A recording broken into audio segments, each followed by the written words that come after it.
I learned about Gateway through Donna Perigine. She was prepping me for surgery, and I was very scared, and I had just moved to Staten Island, and I was very alone, and I had this nurse say, I feel like God is leading me to pray with you. And she prayed with me, and it was extremely comforting, and she told me all about Gateway Church. And it wasn't long after that I was trying to find Target, and we stumbled upon Gateway.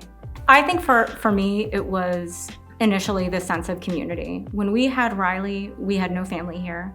And the people that came around us and embraced us and helped us with having an infant with no support system was just unbelievable. The outpouring of love and community that we felt and the prayers that we received and the resources, it was something I never experienced growing up.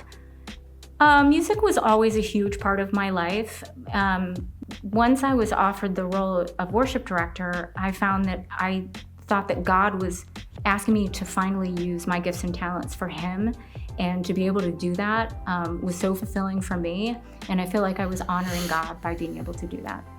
Keep pouring into the people here and into the community. There are so many lost souls in Staten Island and in New York City in general, and they're just waiting for someone to come alongside them and introduce them to the love of Jesus. I would say the nice thing about being here is there's been several that have had an impact. Obviously, Pastor Dan, had a huge impact. Even Pastor Tim, in the early days. But as recently as Ben, all the pastors here have been amazing, but even Carlos and Tony, and you just go down the list of guys at this church. It's been phenomenal. And then, even the Geratanos, Elaine and Rebecca have, become family for us, their whole family, but they've almost helped us raise our girls. And it's, to just say one person would not be fair. It's just been a tremendous community of people here that have had a huge impact on us. People like Mama Martha, greets me every morning at the door, gives me a kiss on the cheek, all the way down to, now, our youngest Lily is serving in the kids ministry. So just there's such a focus on just reaching you where you're at and just allowing people to come in and be comfortable. And I never feel uncomfortable inviting anybody in any walk of life to come into this church and know that they're going to feel welcomed and they're going to feel like they're seen here. And that's not like that everywhere. When I first got asked to be a trustee, gosh, I don't even know how long ago it was, 10 years ago probably.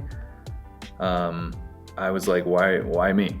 And I really kind of had to pray, like, what would I offer for this role? And, I just took it. I was like, hey, God has a plan for this, and I'm just going to offer what I can. And, it's really helped me grow spiritually. It's helped me grow as a man and as a leader.